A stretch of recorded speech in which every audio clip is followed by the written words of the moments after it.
Halo semuanya, perkenalkan nama saya Paulivina Trifonia Darani. Saya dari kelas B Pendidikan Informatika semester 2. Di sini saya akan menjelaskan pengerjaan SRTF atau Short Test Remaining Time First. Nah, SRTF di sini yaitu pengerjaan yang dilihat berdasarkan burst time atau waktu tunggu waktu pengerjaan sebuah proses. Nah, burst time yang paling kecil itu yang akan dikerjakan terlebih dahulu. Selamat menyaksikan. Berikut adalah contoh dari pengerjaan SRTF atau Short Test Remaining Time First.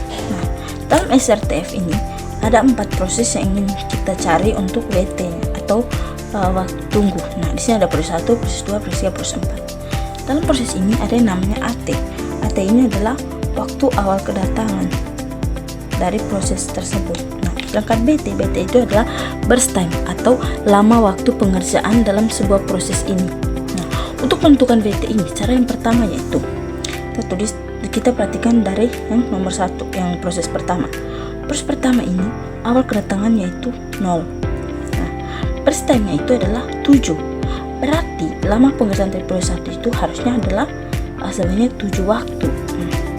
Nah, akan tetapi pada waktu kedua muncullah proses kedua. Nah, maka itu dalam waktu kedua muncullah proses kedua. Otomatis pengerjaan dari proses 1 ini terhenti dan dia itu masuk ke dalam antrian P1, masuk dari waktu kedua. Maka burst time 7 ini dikurangi 2 sama dengan 5. Karena kenapa 5? Karena proses 1 ini sudah melakukan proses selama 2 waktu, maka 7 dikurangi 2 sama dengan 5. Lalu setelah ini kita mengerjakan P2. Kita lihat P2 ini burst time-nya itu adalah 4. Seharusnya pengerjaannya itu sampai kepada menit ke-6 karena dimulai dari menit ke-2 sampai menit ke-6 seharusnya, karena burst time-nya itu 4. Akan tetapi pada waktu ke-4 muncullah P3. Nah, otomatis P2 ini masuk antrian kembali di menit ke-4, yaitu berarti dia sudah melangkah naik 2 waktu, maka di sini 4 dikurangi 2 sama dengan sisa 2. Lalu kita lihat P3 di sini muncul di waktu ke-4. Maka kita lihat dari burst time-nya mana yang paling kecil, itu yang dikerjakan duluan.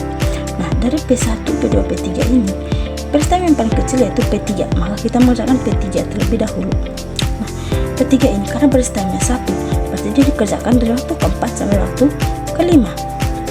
Nah, pada waktu ke-5 ini juga muncullah P4. P4 di sini yaitu burst time-nya itu sebanyak 4. Maka kita lihat dari ketiga ini P4, P2, P1 ini yang burst time yang paling kecil yaitu P2. Nah, karena P3 ini sudah selesai, maka kerja P2 terlebih dahulu karena burst time yang paling kecil, naik P2. P2 ini burst time yang sisa itu 2, berarti dari menit ke-5 sampai menit ke-7. Ini waktu ke-7. Nah, ini P2 sudah. Lanjut kita lihat dari P4 dan P1 burst time yang paling kecil yaitu P4, maka kita mengerjakan P4 terlebih dahulu. P4 yaitu tinggal 7 tambah 4 sama dengan 11. Lalu tersisa P1, maka naik P1. P1 di sini dikerjakan dari waktu ke-11 tambah waktu burst time itu itu 5, itu sama dengan 16. Maka semua pekerjaan ini berakhir di waktu ke-16. Nah, untuk menentukan WT atau waktu tunggunya itu yaitu Nah, untuk WT ini ditentukan dari hasil waktu sebuah proses itu masuk kembali untuk diselesaikan dikurangi dengan ketika dia masuk ke dalam antrian. Maka untuk proses 1 di proses kembali itu waktu ke-11.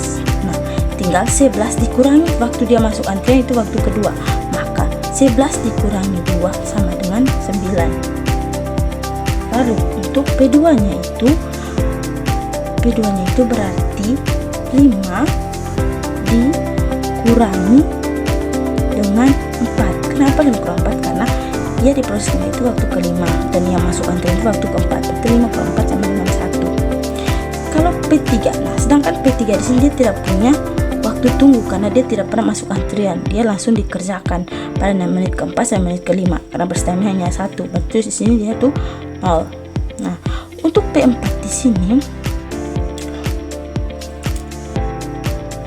nah sedangkan untuk proses keempat ini karena dia tidak punya waktu untuk masuk ke dalam